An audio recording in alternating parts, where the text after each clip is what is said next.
Hearing will come to order. I want to thank all the witnesses for being here today. I thank everyone for being here.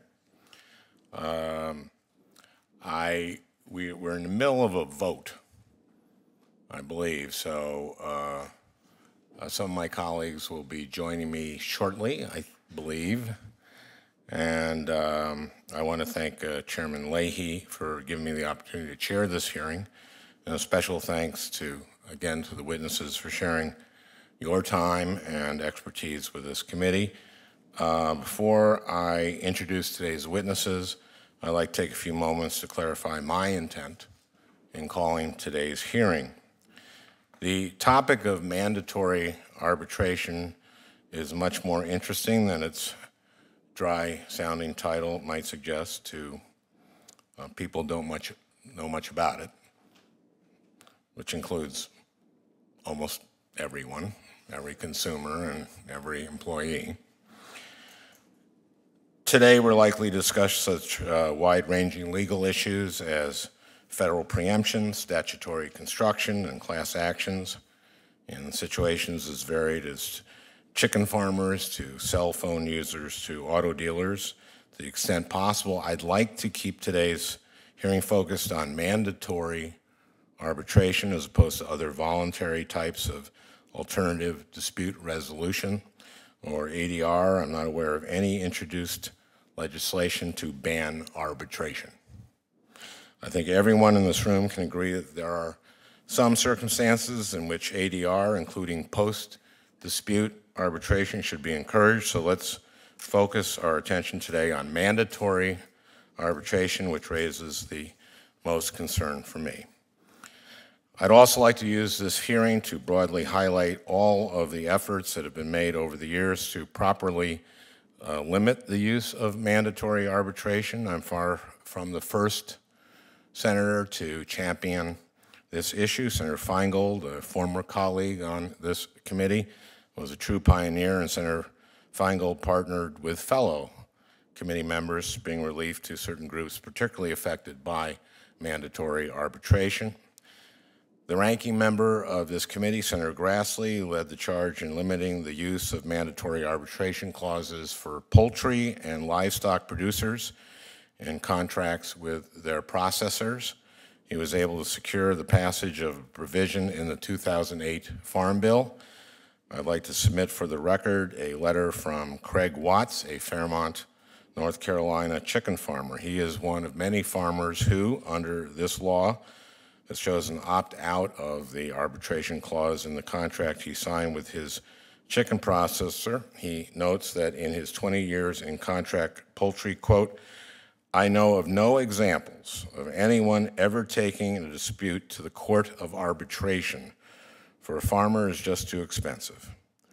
But in the 2008 Farm Bill, Congress recognized how unconscionable these mandatory arbitration clauses were, and it resulted in the farmer getting to choose to keep it or to opt out. It has not led to a wave of lawsuits, as many had said, but I do believe it is an incentive to do business above board. Another member of this committee, Senator Hatch, led a similar effort to provide relief for auto dealers.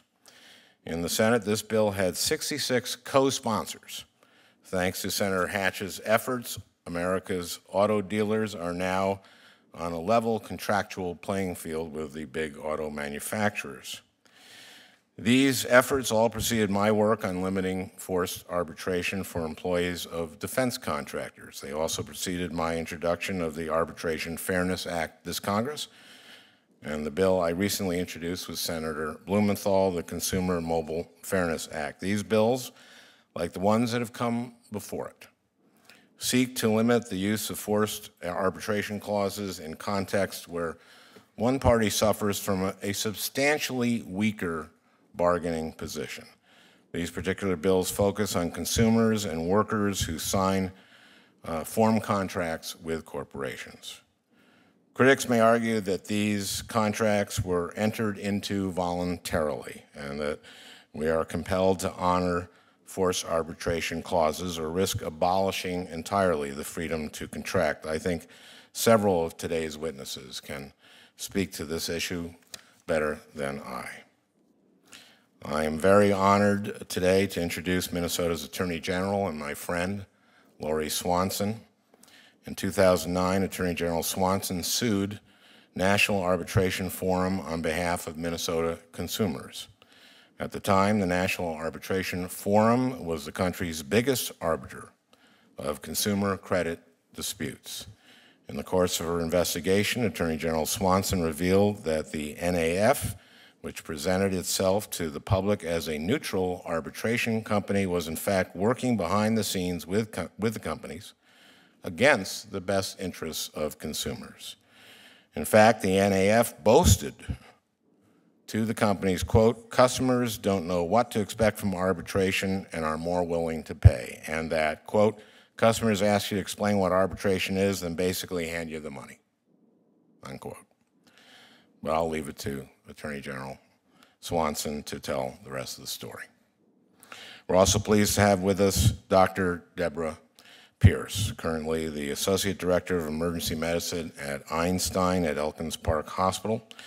She will share her experience from a previous employer and the subsequent arbitration process that she endured after bringing a gender discrimination claim against that employer. Her story illustrates many of mandatory arbitration's serious problems, which have led me to question the merits of our current system.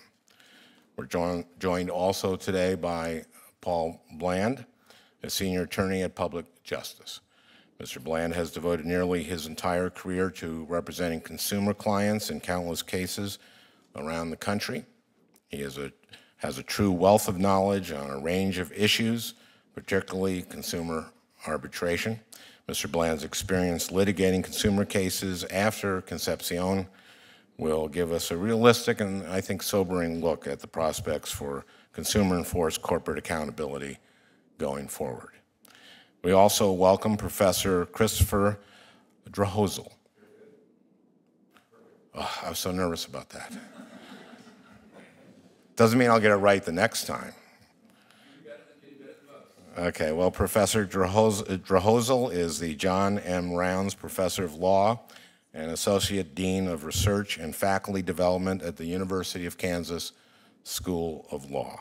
Professor Drahosel has written extensively on the law and the economics of arbitration. We also welcome Victor Schwartz, who is a partner at the firm of Shook, Hardy & Bacon, LLP, and of the U.S. Chamber of Commerce and the U.S. Chamber Institute for Legal Reform. Thank you, all of you, for joining us.